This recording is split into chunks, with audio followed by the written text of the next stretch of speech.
next character I'm going to talk about. Oh, okay. Dominique Thorne, who plays Riri Williams. Robbie, you said you have a lot to say. I want to hear what you have to say, because this is the character I'll be defensive about. So, and this is, it's not her fault. It's the writing. The first half, splitting the time that we meet her to the end of the movie, the first half of meeting her and who she is as a character, freaking A+. I was all in on who this character was. Loved everything about her. I think the writing was really, really good. And then they gave her Power Rangers Iron Man suit that she made, and it looked worse than the first suit. It looks terrible. Also, the first suit looked way better than the second suit. Yeah. And then she's also just like, she's a college kid that is now also willing to fight for the Wakandans and kill people with weapons. Don't agree with you here. No. What do you not agree with here? She goes from being a college kid who like picks up a heater to throw at Shuri, and now she's in an Ironheart suit fighting freaking Atlanteans. Like, and she's just fine with trying to kill people. Like, that doesn't make sense. They don't do enough building with her for that to make sense. Okay, so your argument is that the building isn't there for Riri Williams. That's what you're saying. Yeah, basically. Okay, I can hear that you would have liked more.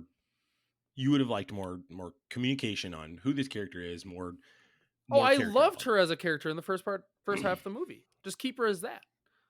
Let her grow into that role. I think this character was great top to bottom. This was the surprise of the whole movie to me. This was actually Mark, you talk about expectations coming to me. My expectation with Ironheart, I was like, oh man, this could be the miss of the movie if they get this wrong. And I think she was pivotal. She was so important to this story. Like, she's the reason that Wakanda and Talakan are fighting. Like, huge ramifications for her being in this movie. The one thing I don't like about her, Robbie, is that she has zero connection, at least as of now, to Tony Stark.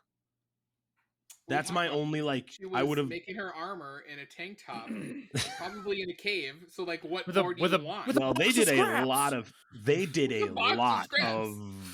parallels to him and her. They did a lot of parallels, and that was like, I loved that, which is great. I thought it was great. I thought the homage is really cool to him. I enjoyed a lot of things about her. There's just the end. It's the third act. I think she was.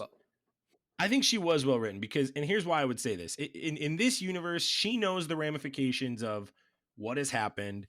She knew who Shuri was the moment she walked in. I think this is a circumstance of, if Wakanda asks you to fight, you're going to fight. And if Wakanda is going to resource you when you have the capability of building and creating and generating these types of weaponry, you're going to go fight, especially when I don't think she needs motivation, Robbie, when the whole premise of the movie is Namor's trying to kill her. I don't think she requires a motivational shift in tone change. If I tell you that Mark is going to try to kill you, are you just willing to kill Mark and his whole family? Depends. Does Mark have winged feet and superhuman strength? Well, he's Mark isn't there. Mark can throw water bombs. Mark isn't there. It's just his family. No, I think that's a null and void point, because the whole point of this is that's a ridiculous claim. That's like the Sean Connery James Bond argument. It doesn't work. No, I think it's we're not going to agree on this. I just think it's very weak. No, I think it was just lazy that she just like, oh, now I'm willing to do all this. It's the same, in my opinion. It's kind of the same how I feel, and I might get hate for this, but Spider-Man showing up to fight Captain America the first time just because Tony Stark said so. Kind of had that same feel, but they made it work. Terrible take. But just she's just totally willing just to go out there and kill a bunch of people. If Wakanda calls you, you go. Because she was saved, remember? Like that's what set it up is why am I blanking her name? The Okoye. No. The mom who like saved her life. Like that's why. Angela Bassett's there you go. Ramonda. Thank you. Oh yeah. Ramonda saves forgive me. Sorry. Ramonda saves Riri Williams' life after Namor attacked Wakanda. Yeah. And like that's like her catalyst. Like, yeah, she's gonna go slaughter tons of Namor's people because, Well, not tons, because they were getting their butts kicked. Well, yeah, they got their world rocked by them. Yeah, we're gonna talk about that in a sec too. Yeah, we will. Yeah. Let's talk about Ramonda real quick. Go ahead, Mark. One little tidbit. So, like, in the beginning of this movie, we're following Lake Bell, who's playing Dr. Graham.